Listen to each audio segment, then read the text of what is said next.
Welcome to Books in the Freezer, a podcast dedicated to the deliciously disturbing world of horror fiction. I'm your host, Stephanie, and today I am joined by author Rae Wilde to talk about horror books with toxic relationships and her latest novel, I Can Fix Her. So, Rae, welcome to the show.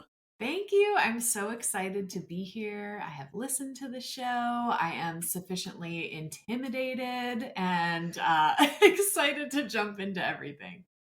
You do not need to be. I am very happy to have you. Thank you. Uh, you need to tell our listeners a little bit about I Can Fix Her. Yeah, I would love to. So, I Can Fix Her came out on June 3rd from Clash Books. It is a short horror novel centering on a sapphic relationship between Johnny and Alice, who are exes but run into each other again, decide to give it another shot, and it's over a week. We kind of explore whether or not people can change to make it work with the one who got away. Oh man, this was such a trip to read because you're like, oh my God, it's not even like I can fix her. It's like, let's make each other worse. Yeah.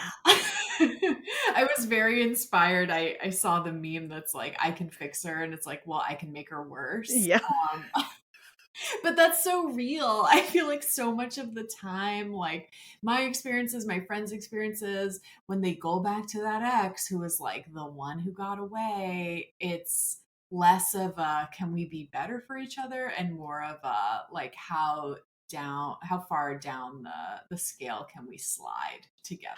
I get that. And I also feel like maybe this is a little healing because I have such a soft spot for like right person, wrong time stories. So I'm just going to imagine that it would have ended poorly anyway. And so I don't need to mourn this relationship. I can watch La La Land and Past Lives in peace now. Yeah. I think that's a very real temptation for people, though, Yeah. to think like, well, if this or that was different, maybe everything would have been better. And how true that is, I think, is up for debate. Yeah. It's funny because I do feel like I'm like the naive optimist. Like I watch Eternal Sunshine of the Spotless Mind and I really think I'm like, I think they're going to work it out this time. I think this time everything's going to be fine. I think they've learned their lesson. So maybe I would be the characters in this book, unfortunately. Oh, I have been the characters in this book, so no judgment here. It is interesting to read about this relationship. And I think the specific ways that they play off each other, like, I feel like the way Alice kind of like breadcrumbs Johnny and like kind of gives her like just enough to like keep coming back. And you're watching this and we're reading this like kind of from Johnny's perspective original, like at the Mhm. beginning. And it is just so intense and ultimately frustrating to watch people just fall into like the same cycle over and over again as like the setting and everything around them just becomes like increasingly nightmarish and insane. Yeah.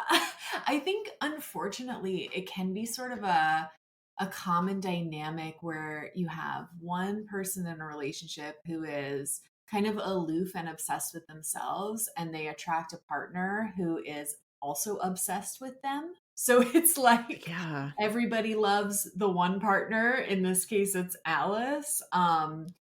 And yeah, I mean, I've definitely had that experience, and I just kind of wanted to play with that on the page. I think that's a really dangerous combination when one person is like, I'm the best there's ever been, and the other one is like, you're right. Like, you know?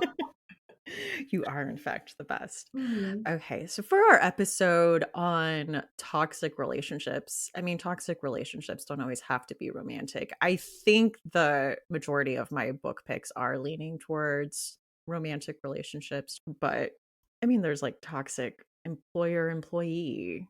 There's a like Yeah, for Renfield. sure. Yeah, no, I think they come in all any relationship could be a toxic That's true. relationship. Every relationship has the potential to be toxic.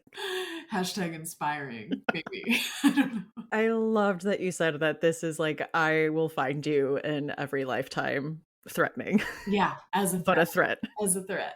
Well, I've mentioned this before, but like I'm sort of fascinated by the concept of like, okay, so everybody talks about the one, quote unquote, Yes. right? Like your soulmate, the one. Mhm, But then we also talk about the one who got away. And I mhm. like to think of them as like your anti soulmate. Like I am also appearing in every lifetime, but it is for nefarious reasons. Like I am here to teach you a lesson, but it's equally inescapable. Like I kind of love the idea of that. I am obsessed with that. Like, yes, I will find you in every lifetime. I am your lesson to learn. Right. You will rue the day. It's so interesting because I grew up in, like, a very high control religion and purity culture, and I don't know if you grew up similarly, but there is this, like, mythologization of, like, your future husband. Everything you are doing is for, like, hypothetical future partner, like, your body is not your own, it belongs to, like, some man, Sure. and now that I have friends who have grown up and are now, a lot of them getting divorced after marrying someone that they married really young, it fucks with them. The idea of Yeah. like, what does this mean then if there is no the one? Yeah. I mean, so my parents are former hippies, so religion was a confusing thing in my household. So, my experience in that way was different growing up, but I'm twice divorced and can certainly relate to kind of rumbling with like, is there a one? Is there a soulmate? What does it mean if I thought someone was that person at one Yeah. point and it turned out I was wrong? What does it mean when that happened more than once? It can really cause you to call your own judgment into question. Yeah. So I think it's a super difficult experience for anyone. And then there's all kinds of layers, like, religious layers, trauma layers, all types of other confounding variables that can get laid on top of that. Absolutely. Well, should we talk about some movies that deal with some toxic relationships? I don't Yeah. know if you're going to come in with your hot take that we talked about. Oh, I would love to. Yeah. You want me to start there? I mean, we could start. That is, like, coming in hot. I feel like it's gonna Okay. be one of those things where the presses are gonna be like, Rae Wilde, pro Maybe. Yeah. Rae Wilde comes out with a hot take. Okay. So understand, I know that this is not horror. Most of our examples are horror, but I could not talk about toxic relationships without bringing up Jamie and Cersei Lannister from Game of Thrones. I'm obsessed with this. And I am speaking as a fan, as a huge fan of this relationship. So, get the fingers ready to cancel me online for this. But I cannot help but root for this crazy toxic relationship between this twin brother and sister. I find it so fascinating. And to me, like there's something really wicked and sinister about it being twins, like beyond just the Yeah, obvious incest thing. it adds a whole other layer. You're absolutely right. It's a whole other layer, and it's like my question is like, Cersei, do you love Jamie, or is he just the closest thing to loving yourself in the Yeah. world? And are you just that obsessed with yourself? But I just like eat it up. Like, give me a million helpings. I can't get enough. I mean, I feel like the writers maybe have to agree a little bit with the ending they got. Yeah. Yeah, potentially. I have a lot of thoughts about the endings of Game of Thrones for all of the characters, which would totally sidetrack us, so I won't do that. But suffice to say, I'm a huge, loud and proud fan of Jamie and Cersei and their nightmare relationship. Truly a nightmare relationship. Mhm. I think the first one I had on here was Gone Girl. And I mean, I think Amy Dunn is just kind of matching his toxicity, Oh my god, but iconic. so I Blueprint. I can't really be mad at her, but her her game is top notch. Oh, Her I'm not like mad think at all. Again, hashtag inspiring. Like I The way she uses all of these misogynistic tropes and assumptions about women and weaponizes them against her husband for the purposes of revenge is just like, what a hero, what a triumph. I'm forced to be on her side every single time. And even in the end where she's like, "You wouldn't be happy with anyone else but me." Like, at the end of the day, you fucking love this. I'm like, Right. it is kind of iconic. I can't. Can I curse on here? Is that Absolutely. when she says, "I'm the cunt you married"? Because I'm like, say it, like, drop the mic. It's so good. She's a toxic queen. We stand. Mhm. Book Amy, I will say, I think is a little more toxic than movie Amy. I think there's just like a handful of other things she does that like bring her up like a level. Do I still stand? Kind of, yeah. Yeah. I mean, I love them both in the book and in the movie. And that one line actually just reminded me. I don't know if you've seen Deep Water. It's terrible. Or like Dark Water with Ben Affleck. Yes. Okay, it's not I a did good not care for movie. it. Yeah. However, the one line where so she has obviously been out all night cheating on him and comes home in the morning and she's still like in her dress from the night before and he's like confronting her about, what she's doing, whatever, whatever, whatever. And she turns around, cold as ice, and just goes, "If you were married to anyone else, you'd be so bored you'd fucking kill yourself." And turns around and walks the rest of the way up the stairs, and it's like that same Yeah. energy, and I'm like, poetry snaps, like, get him, girl. And this is the only justice Ben Affleck will see for his Right. crimes. So That's true, yes. he IRL seems like a toxic partner. I agree.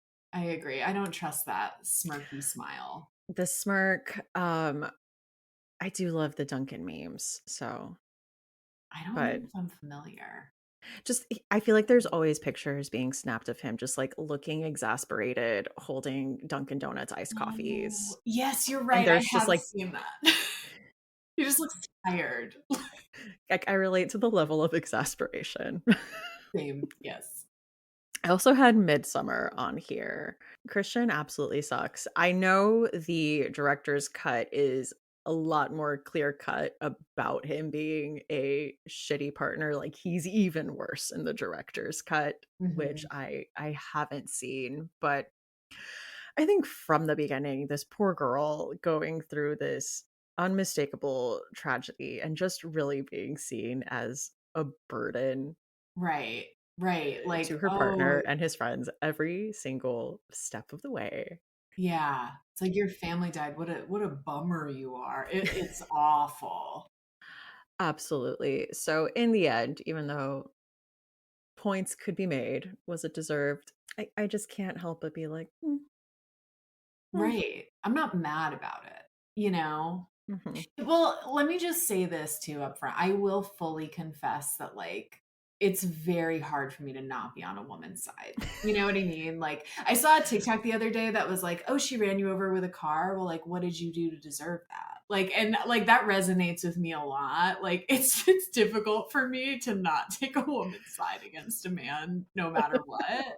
Um, Well, you have a short story collection titled I do not yes, apologize for my position on men. So right, I feel like on right. brand. Hashtag on brand. Yeah, I just think they should be apologizing more and like I don't know. I think any consequences that a man ever faces, even if it feels undeserved in that situation, like I'm sure you did something prior that like, you know It's what what I mean? it's from another life. Right, right. Perhaps one of the most iconic toxic relationships ever put to film is the Interview with the Vampire TV series between Louis and Lestat. I eat that up. Season 1 of that television show is one of the best seasons of television I've ever seen in my life. Front to back, incredible work. I'm obsessed with Lestat. He can do no wrong for me. Obviously, he's doing a lot of wrong, but in like a yes, queen sort of way, like in my mind. And I love that dynamic of like not in real life. I love it in fiction where it's like, you know, the extremely charismatic, sort of learned, maybe a little exotic, like Lestat is French, and get super controlling because they're actually obsessed with their partner. And like, ooh, I just eat that up. I have not watched the series. I have read the book and I've watched the movie, but I do love the Louis Lestat relationship. Highly recommend the series. I know everyone's been yelling at me to watch it. And I mean, they even throw a kid into the mix when things get rough, Right. classic move. And she's so incredible. I mean, Yeah. every role is incredible. But yeah, I actually DNF'd the book because there was a line, I hit a line about, oh my God, am I blanking on her name? Claudia, the little girl that made me go, oh, Anne Rice, no. Because it was Oh, like, because like she's mentally getting older, but she's stuck in this no, little body, or is it something it else? was Louis kind of sexualizing her, and she was, like quite young. And I was like, I can't really ride with you on this journey anymore, Anne Rice, but I wish you well. So, okay, let's see. I also threw Saltburn on here. Have you seen Saltburn? Yes, I have. Like, drink the bathtub water. Like, be unhinged. And like, so I feel like unhinged gets thrown around a lot these days when people are talking about characters, but like, I think it's overused and it's lost meaning. Like Saltburn, when I say unhinged, this is what I'm talking about. Like, pull your pants down at my grave. You know what I mean? Like, Yeah, put your money where your mouth is. Be villainously obsessed, and you have my attention. absolutely. I feel like Barry Keoghan, or however you say it, um, is always just playing a little freak, and I Yeah. love that for him. Yeah. He's No, just always gonna be a little freak. it's excellent. The other one I threw on here was Love Lies Bleeding. As a lesbian, I'm sad to report to my fellow lesbians, I did not love this as much as I thought I would in terms of like a movie. It went to a weird place, which I think a lot of people loved. I did not love it as much. But again, toxic relationship. We had queer representation, queers being, nasty people making bad choices, which I love to see Yeah, personally. Um, and it was super fun. So I threw that in there. I love that. I also added in The Invisible Man, the one that came out in like 2020 with Elizabeth Moss, and this is like the scary abusive, like toxic relationship, like controlling man. When the movie opens up, it is her escape.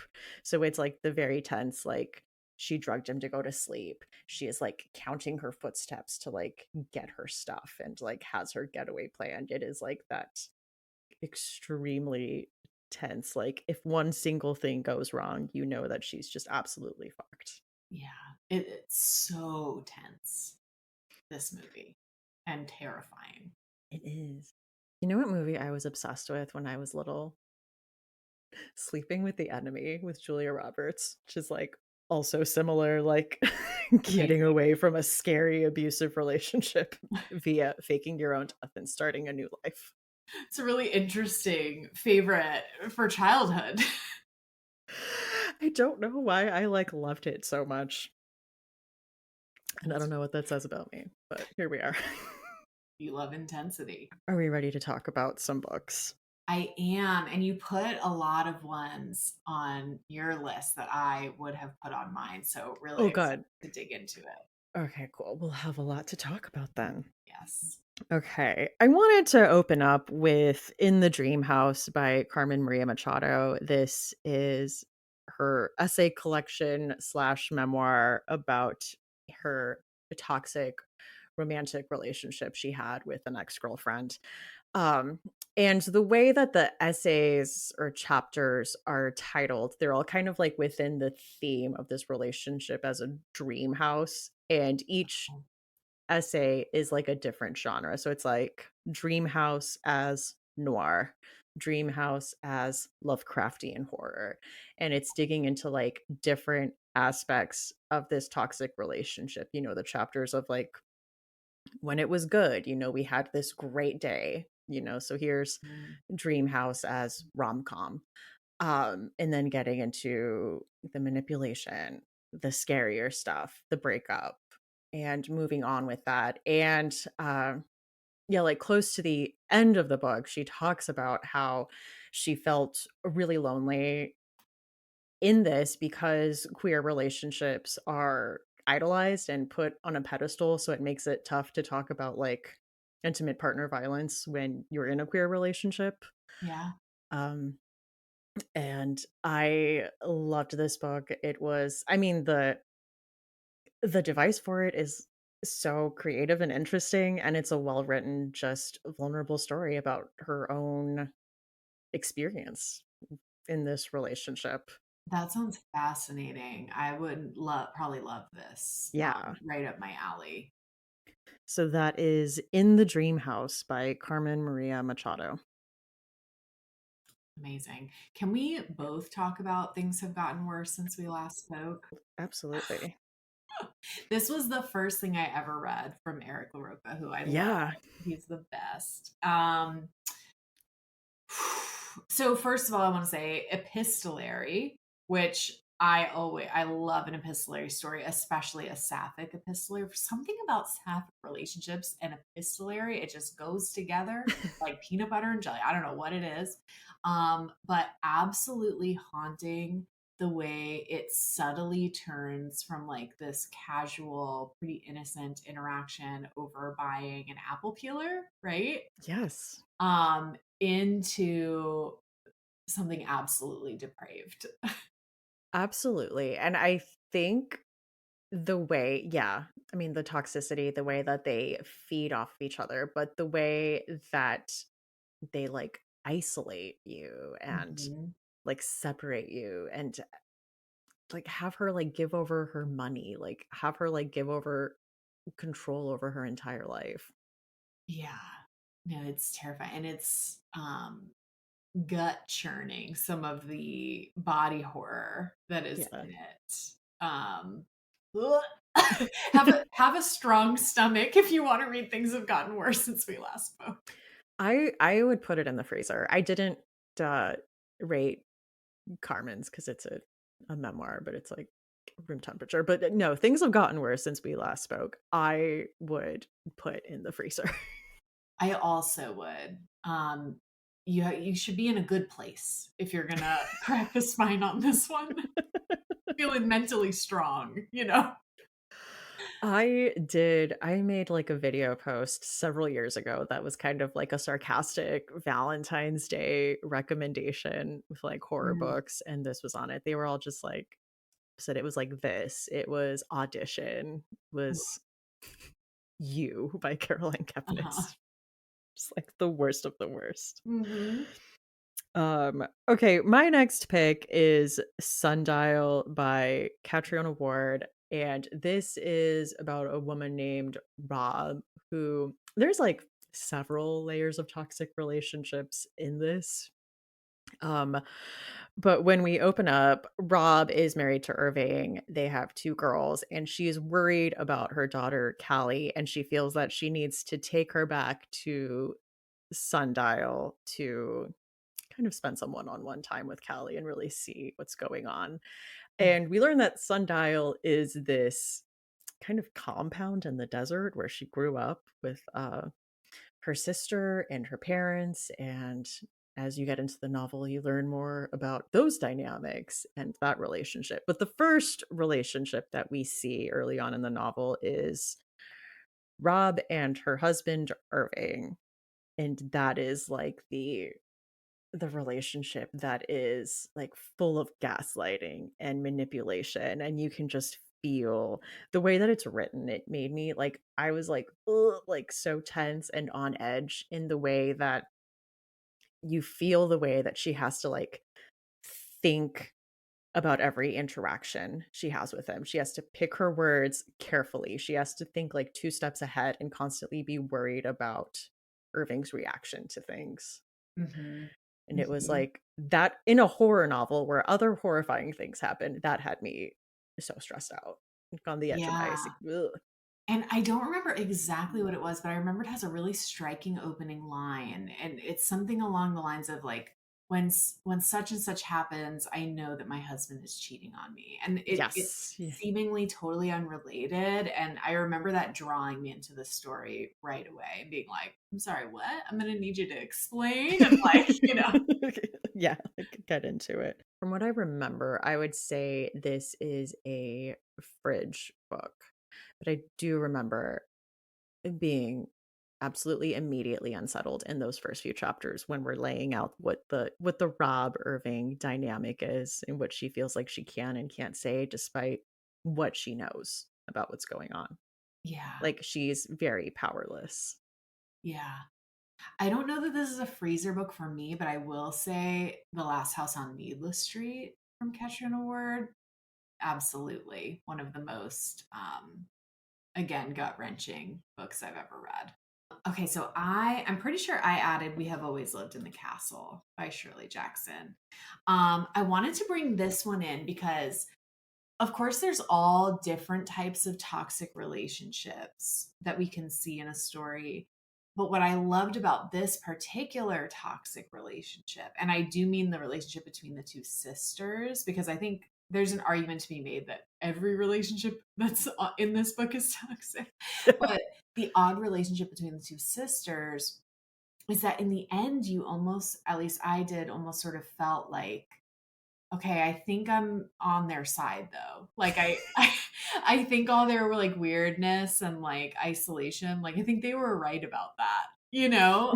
And I think that's always an interesting way to frame a story, like to have this obviously very odd family with very odd and dangerous potentially behaviors, but the narrative unfolds in such a way that at the end, like you're totally on their side and you're like, no, like do shut yourselves in, like do keep being odd.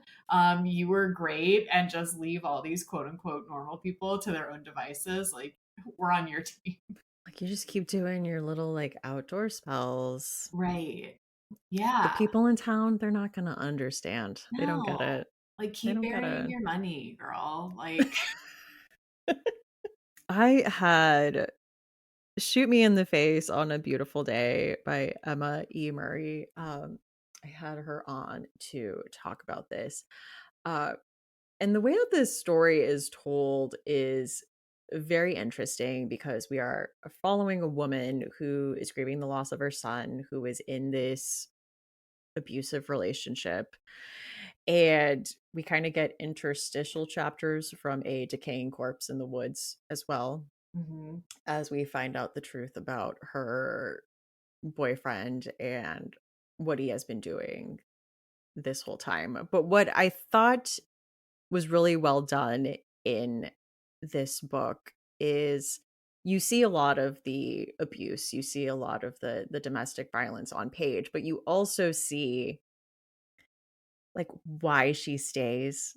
In a way, you kind of see the like little glimmers of sweetness, of affection, of like, oh, he did this thing for her.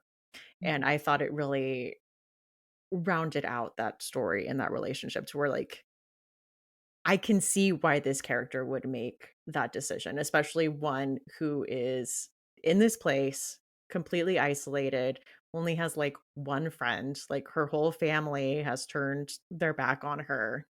Like, of course, like, mhm. why wouldn't she be stuck in this relationship? Yeah. I haven't read this one from Emma, but I've read some of her other work. I think it part of the reason I like toxic relationship stories is I find them to be so much more complex and Yeah, nuanced and like often more reflective of what it is like to be a human in the world. In my experience, it's very rare to find something black and white. And I think it's really brave of the author and more interesting as a reader to explore these kind of gray areas and like ambivalence, in how you feel about a character or a relationship. absolutely. And I think horror is a great genre for that. Like, I feel like it is the genre to explore these nuances and complex relationships. Totally. I put Pretty Girls by Karen Slaughter on this list. I think this is more of a thriller than straight horror, but I'll say the horrifying elements are horrifying enough that this would probably be a freezer book for me. It follows a woman whose husband is murdered and who then finds out that he was very much not who she thought he was in the worst ways imaginable. Have you read this one? I haven't, but I have heard people talk about it for years, so it's been on my TBR, and I feel like I know the reputation it has. Yeah, very dark. Some of Yeah, the darkest content I think that is out there.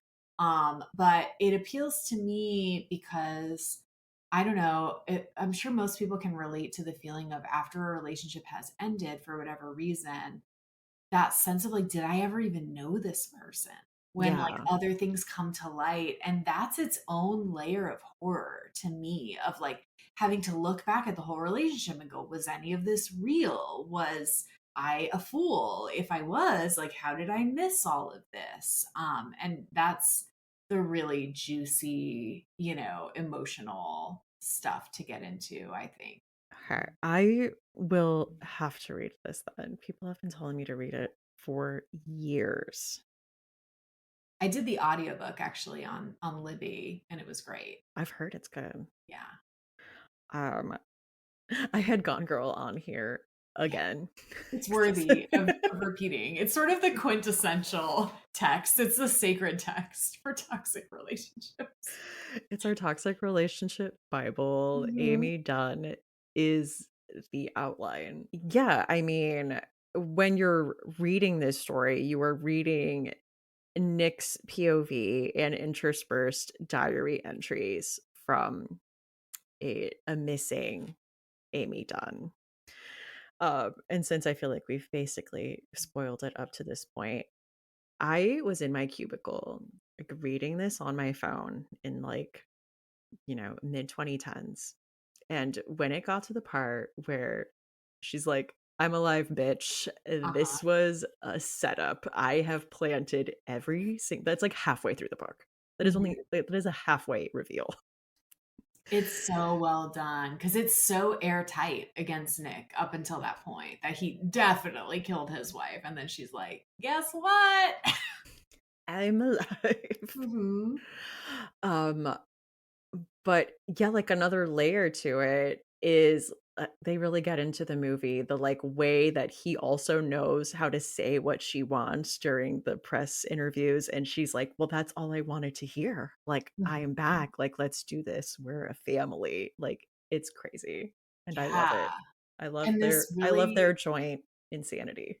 Yeah, this like superficial and toxic idea that like, yeah, like you are supposed to be playing a role for your partner. Yes. And how dare you ever stop? You know what I mean? And I will punish you if you do. Yeah. Is like, oh God. Oh, man, but Carrie Coon, like, screaming at Ben Affleck at the end of, like, "Oh my god, you're staying, aren't you? You're Mhm. staying."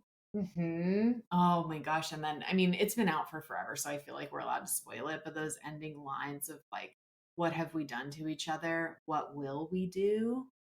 Oh, it gives me chills. Yeah. Okay, I put on here Hexis by Charlene Elsby. I feel like I rarely hear people talk about Charlene's work, and it is so phenomenal. Like, I want more people to be reading it. So, Hexis is it's a very fractured reading experience, and it follows this woman who is essentially murdering her ex-boyfriend over and over again, Oh, sort of in wow. different situations and sort of timelines. And I don't know explicitly that this was Charlene's intent, but the way I sort of read it was like perhaps this woman is looking back at like all the times that she wishes she would have killed this man and then like doing it in the narrative.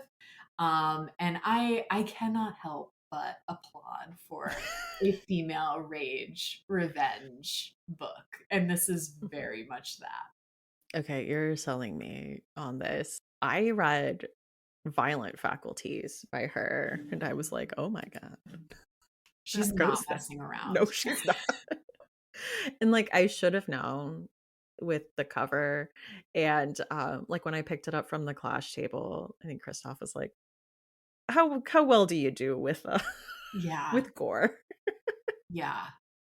I would say Hexis is probably as gory, but not as extreme horror as Violent Okay, Faculties. interesting. Yeah. Okay, this has been on my TBR. Okay, you've made the case. I'm gonna Okay. check it out. You've sold Yeah. me. I'm sold. I think you'll enjoy it. And like for further context, I wouldn't put Hexus in the freezer, but I would put Violent Faculties in the freezer. Good to know. The last one I really wanted to talk about was A Dowry of Blood from S.T. Gibson. I was hooked from the opening paragraph of A Dowry of Blood. It follows one of Dracula's wives as she retells the story of how they came to know each other and their life together. And, Dracula's this super controlling, powerful vampire, and it's a very sexy book, which I love the sexy mixed in with the horror. So Yeah. just right up my alley. I wouldn't say it's a super scary book, but if you're someone that really likes a little bit of heat with your horror and darkness, A Dowry of Blood is a great pick, Ooh. I've also had my eye on this one. We'll have to check it out. Thank you for the rec. of course. Right. Well, one thing I like to ask guests is for a chilling obsession. What's something you've been enjoying lately? Okay, so I started The Secret Lives of Mormon Wives. I have so many thoughts. You know what? Let's get into it. I will say I have only seen season 2 in its entirety because I felt that through TikTok, I essentially watched season 1.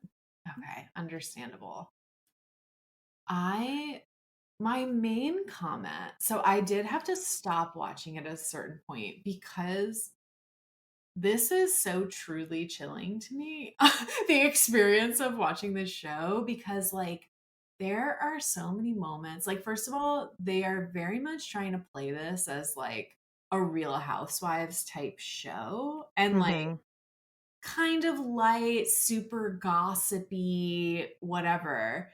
But then there are these moments where they say things that reveal how deeply indoctrinated they are into this incredibly patriarchal religion, and it just made me feel like this extreme cognitive dissonance between like silly gossip show and like whoa, you know what I mean? Like, oh, that's right, yes, okay, you are heavily involved in like a highly controlling religion, got it, got it. Yeah. It like, did you watch season 2 at all? I don't think I saw season 2. I think I Okay. was Okay, super so I haven't seen the moments from season 1 then. There's a few scenes where they're talking about this, like, kind of like a Girl Scout, Mormon Girl Scout type thing group that they grew up doing, and, like, they all immediately start doing, like, like, pledge or whatever, like, all at the same time in unison, and it was like, ooh, spooky. Yeah, that's rough. The moment that got me to turn off the show was they were doing it was like a blessing ceremony for a baby that was recently born. And so it's like in someone's home, a pretty big party, like all kinds of family members and friends are invited.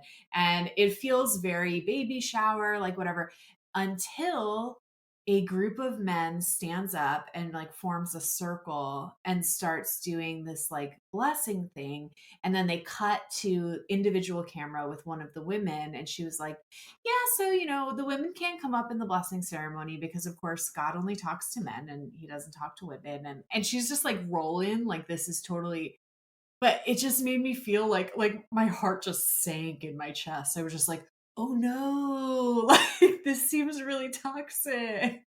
Yeah. It is wild because 'cause they're all, like in it except for Jess. I think she's the only one that's, like, officially left, Yeah. Yeah. and it's, uh it's interesting. I think even them talking about, like, what they believe about the afterlife, because Miranda's she gets in the 2nd season, her husband left. And, like, Mormons believe, like, each, like, patriarch gets his own, like, kind of planet that he's there, like, with his wives and children. Right, right, And right. so Miranda's ex-husband left the church. So, and when she's told, like, in the afterlife, she's just gonna be floating around and will not be able to see her children because the Oh, patriarch has left the church. wow. And I'm like, Super that's tough a that's break. a lot. Yeah. No, that's real dark. And then Jess, the one that left the church, was like, "Well, I didn't go to the temple to get unsealed from my ex-husband. So in the afterlife, I would still be with him Yeah. because, like, I haven't gone to Right. the temple to officially get us, like, unsealed." There's just so much to unpack. And listen, There's a I lot. totally support like whatever like religious or spiritual beliefs you have, they work for you, they make you happy as long as you're not hurting anyone. But some of these like deeply patriarchal beliefs, I struggle to believe uh, they could possibly not be harming these women and the men too. Like Yeah. it's a lot. Yeah, I mean, I grew up in a high control religion, so I'm like, get out of there. Get Yeah. out. Get out." Ugh. I'm personally on team get out of there, but, Yeah, what do I know? me too. So the show Adolescence. Okay.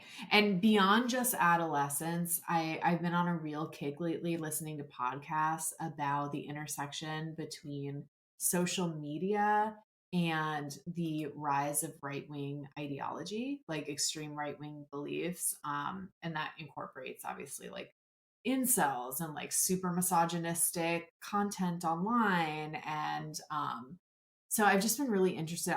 So I'm the mom of a boy, so from that lens too, in trying to learn more about like how does this happen to Mhm. young men and boys, and like how do they get to these really scary places where they have these truly extreme beliefs about their place in the world versus a woman's place in the world. And it has been nothing short of chilling. It is. As the mom of a son, yeah, like, constantly being vigilant over that, and it is tough to see how social media has done this. Like, I don't really ever go on Facebook, but I swear I go and I see, like, nothing but just, like, really dumb right-wing memes. Yeah, I mean, Like, there's it's a memes cesspool. and there's this like whole manosphere world of content that runs the gamut of just like this sort of like genre of male self-care video, but it always has a tone of like isolationism and like Misogyny. it's very opening to American Psycho is how it Yes. feels. Where he's like describing his skincare routine and I know you've definitely seen the one where that guy is waking up at, like, 3 a.m. to do push-ups on his balcony and, like, dunk his face in ice water, like, 3 times. yes, or like rub a banana on his Yes, face. that's the Yeah, one. yeah, and it's concerning, and it seems to really glorify lack of connection with other people. It does, and there's, like, a faceless woman that comes and, like, brings him a meal. Yes, hands him things, like she's only there to serve him, never speaks, we never see her face, and so, obviously all the way from that to like the extreme examples like Andrew Tate, but it's a whole pipeline and it's a chilling part of the world, our present world. It is, and I feel like it's hand in hand with these, like, declining literacy rates and media literacy. It's these very simplified, dumbed down answers that don't require any critical thought or nuance. Totally. Yeah. Yeah. And I heard a really interesting position on a podcast recently, and it's a perspective I've never thought of, but they kind of talked about how the people in power really encourage these super misogynistic ideas because at the end of the day, the people at the top want to continue to make money, of course. They want to pay their workforce as little as possible. And in their minds, okay, if we really want to mistreat the men in our workforce, one of the ways we can get away with that for longer is if we tell them like, all right, well, you don't have any like real power in terms of your job or like ability to purchase a home or anything like that, but you should have power over the woman in your home. That gives them something to have power over. So they Mhm. hopefully don't notice that they're being subjugated by this very select group of men at the top. Yeah, I can see that. I mean, I saw that in a religious structure, Yeah. very patriarchal religion. Like, have you ever heard of like the umbrella of God's protection, No. What is this?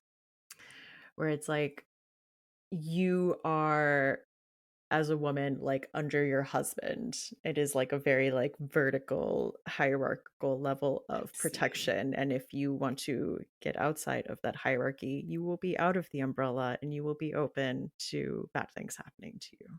Wow. So So like your trickle place, down if economics, but with God's grace. evil, yeah. Got it. Another question I like to ask guests at the end of the episode is their final girl song. So, Rae, I felt so strongly about this. Okay. And I was so excited that I have such an answer I'm so passionate about. Halsey's I Am Not a Woman, I'm a God. oh yeah. Like, I can envision it in my mind, right? Like, there's blood all over me. I have a big, like, machete or something, big knife, and, like, the music just comes up, you know? I am not a woman, I'm God. Yes. Uh, Absolutely. oh, that is the vibe. Yeah, that is absolutely final girl vibe. I love that. Thank you. Well, thank you so much for coming on here today and talking to me about toxic relationship horror. Yeah, thank you for having me. This was so much fun. My favorite thing to talk about. The most toxic stuff. I love it. Um, Everyone be sure to check out I Can Fix Her from Clash Books. Books in the Freezer is a bi weekly podcast. We post episodes every other Tuesday. You can find us on Instagram, Threads, Blue Sky, and TikTok at Books in the Freezer, or send us an email at booksinthefreezer@gmail.com. Show notes for this episode and all previous episodes are at booksinthefreezer.com, where you will find a list of the books and movies mentioned, as well as links to different ways you can support the podcast. Things like merch and, of course, Patreon. Patreon supporters can enjoy perks like early release episodes 2 days before they hit the main feed, bonus episodes, and a new bonus series called The House at the End of Fear Street, where I am making my way through R.L. Stein's Fear Street series for essentially the first time. There's like a handful of these that I've already read. It has been absolutely bonkers. Such a fun time. You don't want to miss that. So that is at patreon.com/books in the freezer. There are, of course, plenty of free ways to show your support for the podcast, or honestly, any podcast would appreciate this. Things like leaving a review on a site like Spotify or Apple Podcasts, or just sharing about the show on social media.